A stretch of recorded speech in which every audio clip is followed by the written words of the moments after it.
Hello everyone, সবাই কেমন আছো? আশা করছি সবাই ভালোই আছো। আর সবার হয়তো পুজোর বাজার হয়েও গেছে। তো আজকে আমরা চললাম পুজোর বাজার করতে। আমি আর বেটু করে যাচ্ছি, আর ও অফিস থেকে আসবে।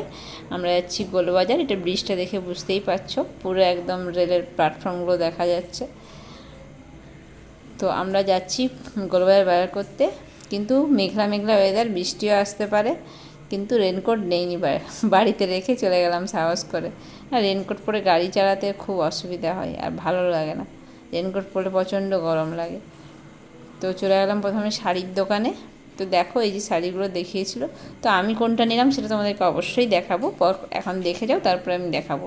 আর তোমরাই অবশ্য কমেন্টে জানিও যে তোমাদের কী মনে হয় আমি কোন শাড়িটা নিয়েছি। তারপরে গেলাম, এখানে হচ্ছে জামার পিস পাওয়া যায়, প্যান্টের পিস পাওয়া যায়। ও নিল জামার পিস দুটো। ও জামা প্যান্ট অলরেডি কাটিয়ে নিয়েছে, এবছরও এমনি কিনে নি, এমনি প্রতি বছরই কিনে, কিন্তু এবছর দেখলাম সব কাটালো।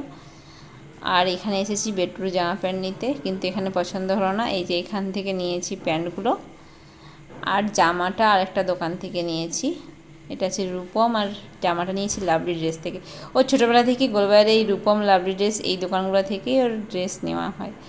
তারপরে আস্তে আস্তে একটা ফুচকা দোকান পেলাম। এটা অনেক দিন এই দোকানটায় ফুচকা খাওয়া হয়নি, তাই মিষ্টি ফুচকা আমি একটু নিলাম, বেটুকে একটু খাওয়ালাম। বেটু বললো খাবে না, তাও আমার কাছ থেকে একটু দিলাম। তারপর আসার সময় ও বললো এগরোল খাবো, আবার এগরোল খেলাম। আর খেয়ে বাড়ি চলে এলাম। ও আবার চিয়ার্স করলো। তারপর আমরা বাড়ি চলে এলাম। তো কী কী বাজার করলাম পরের ভিডিওতে অবশ্যই দেখাবো। Bye, tata.